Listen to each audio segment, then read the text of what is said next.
I grew up in Kabalagala in the 70s and 80s. There's a community which has not got out of being a slum area, which need a lot of support from services of Rotary. So being an assistant Rotary coordinator in charge of growing membership, and having been grown up in Kabalagala, Muyenga, I felt there was still space to have another Rotary club called Kabalagala. And I shared this vision with PDG Katongole and PDG Mugisha. And I said, well, why not? Why not? Then I decided to call a few people, and we set up a meeting. We agreed on the dates, we agreed on the venue, and as they say, the rest is history. I thought this was a brilliant idea because it's through formation of clubs and invitation of new members that Rotary grows. For us at the Rotary Club of Muyenga, certainly we had to lend one hand, and that was Rotarian Christian. So we discussed and I accepted. I mean, these two people are irresistible. When they ask you to do something, you cannot resist. So I said, what an opportunity to serve. Members felt, well, why don't we change the name to Muyenga Tankhill? I said, no worries. Rotary wins. We have maybe 4 now. They meet on different days, but there was no club meeting on Thursday, for example. Because then we can give opportunities to members in that community to choose the time, the day, and venue where they want to meet. I feel that we can have more clubs, not only around the Muyenga area, but everywhere, bringing in new members in our clubs. And it was that excitement which made me realize that I can do better by being part and parcel of the formation of the Rotary Club of Muyenga Tankhill. But the vision was made best from my childhood memories. I'm a Rotarian because I love humanity. It's not all about the pride of being a member, but the joy of being a part of a bigger team that is committed to seeing social transformation. I don't know what kept me dragging. I was always, I will join, and sometimes I felt like it was a thing for the old generation, because every Rotarian that I saw was an old person. I remember I was so excited when she introduced me, because I came as a visitor to Tankhill. I think the following morning I cleared my dues to 0. I've done many things in life, including managing institutions, including running or treating patients, working in hospitals. But I felt I could do more in terms of reaching out to humanity. That is why I am in Rotary. I came here as a visitor without intention of joining, but I visited once. I got a better understanding of what Rotary is about, and it spoke to me. And so I kept visiting until I decided I'm going to become a charter member of this club. Well, this is a once-in-a-lifetime opportunity. You cannot be a charter member of an existing club. You have to set a certain standard, a certain culture that will make very many other people join you. Character, of course, is very important. I'm a bit of a private person. So when she initially talked to me about her mother club, I felt it was very good, but probably not the place for me. So when this came up and she told me, I think this will resonate with you because she knows me.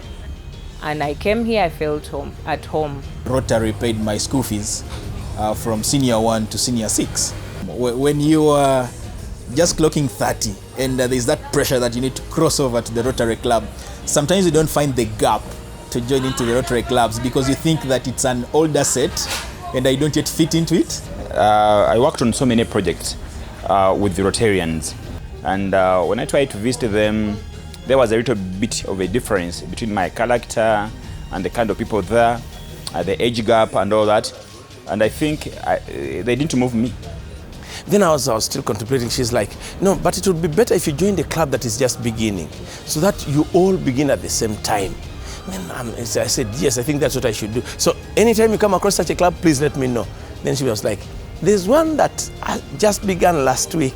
In the first place, I got to think that these people are rich, because with those projects I worked on, people were donating like nothing. And I was like, Maurice, will you be able to donate like that? One of the people that I found there was a gentleman that I've known for some years, Mr. Emmanuel, Rotarian Emmanuel Katongole. Then I met him and I said, wow, who brings Patrico here? You've joined Rotary. Rotary is going to be big now. I felt like it is something I've missed the whole of my life, and I felt that it is something that has also wanted me before. That maybe there was a gap that I'm going to fill.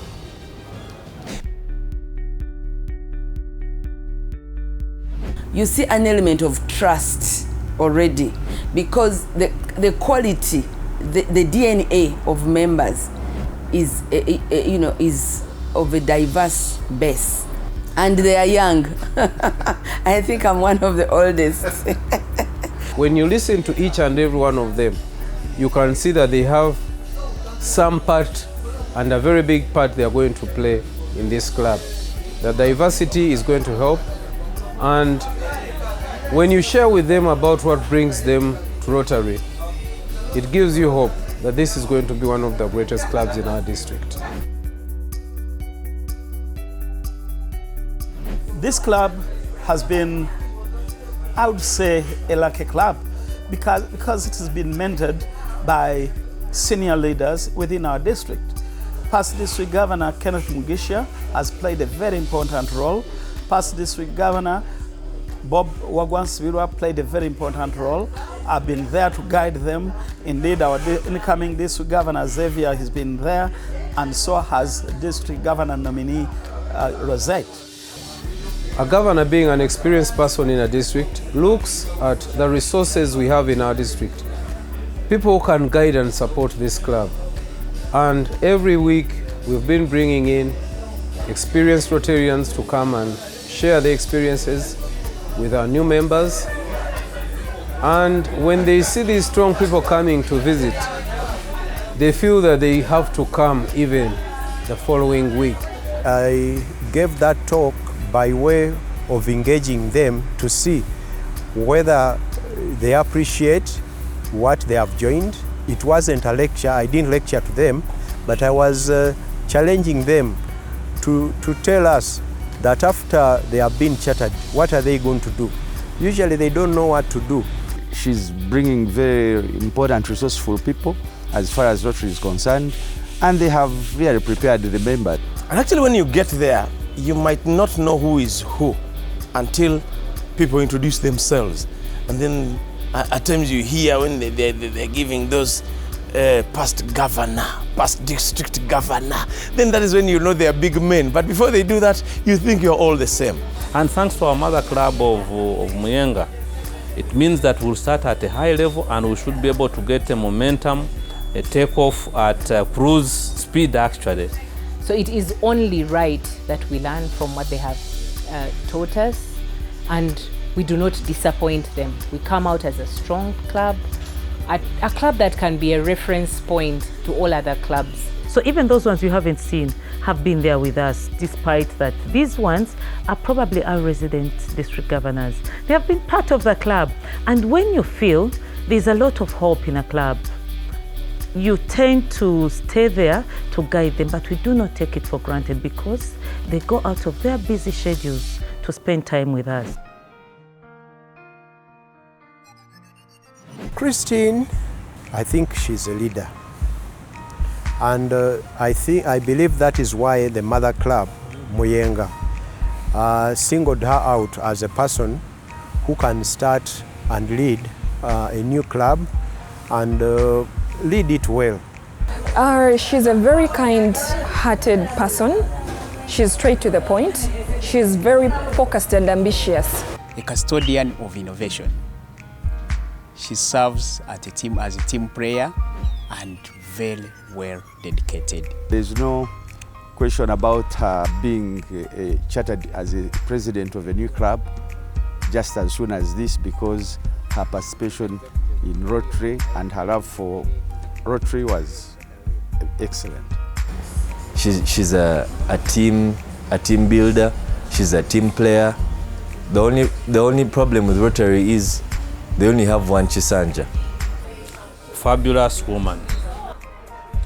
She actually goes out of her way to make everybody in the club feel comfortable. I would say, if you ask me, I would say that she's one of the people that I would very quickly say was well raised. And at the end of the day, she will join you into a group, and she's a super leader. When you don't come for a fellowship, she'll call. Patrick, are you okay? What is the problem? We didn't see you today. Is everything good? Is the family okay? When she's given responsibility, she takes it with both hands. She is always willing to learn. Whenever challenged, she makes that phone call to see how best she can come out of a situation to improve a club, but even her assignment given to her.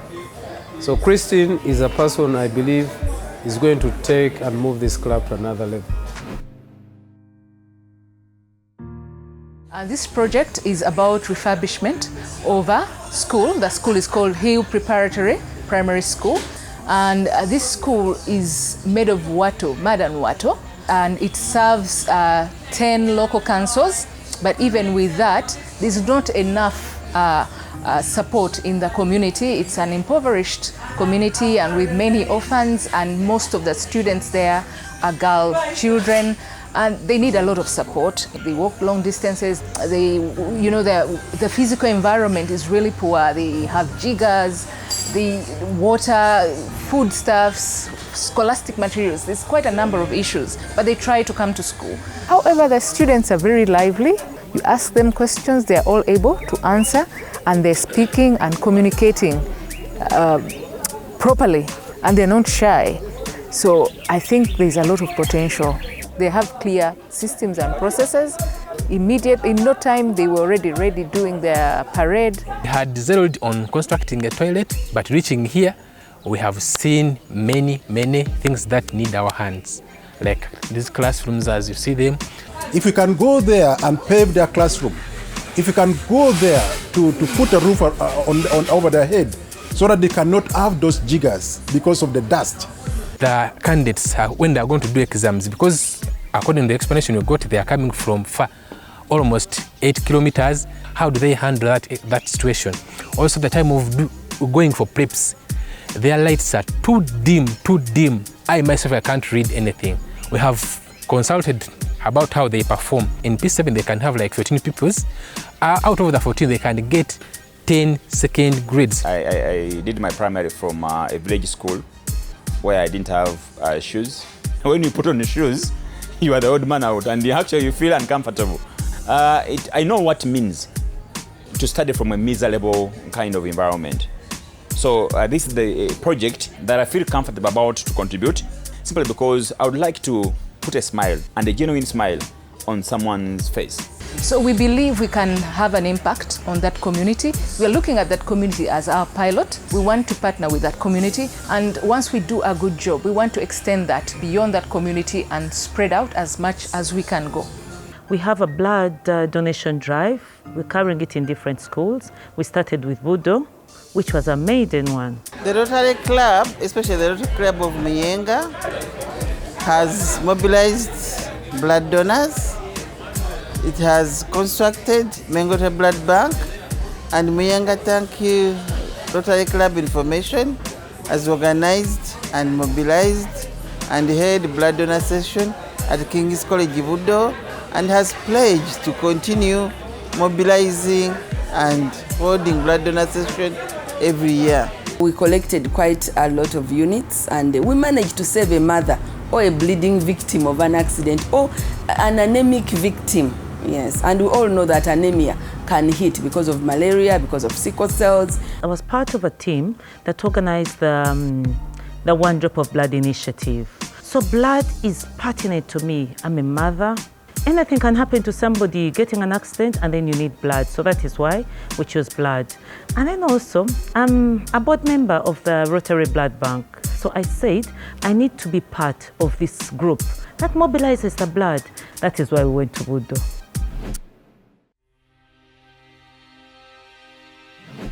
They have joined an organization that is renowned for rendering service to humanity, and I'm glad that we are adding new hands onto the job, and I really wish them well.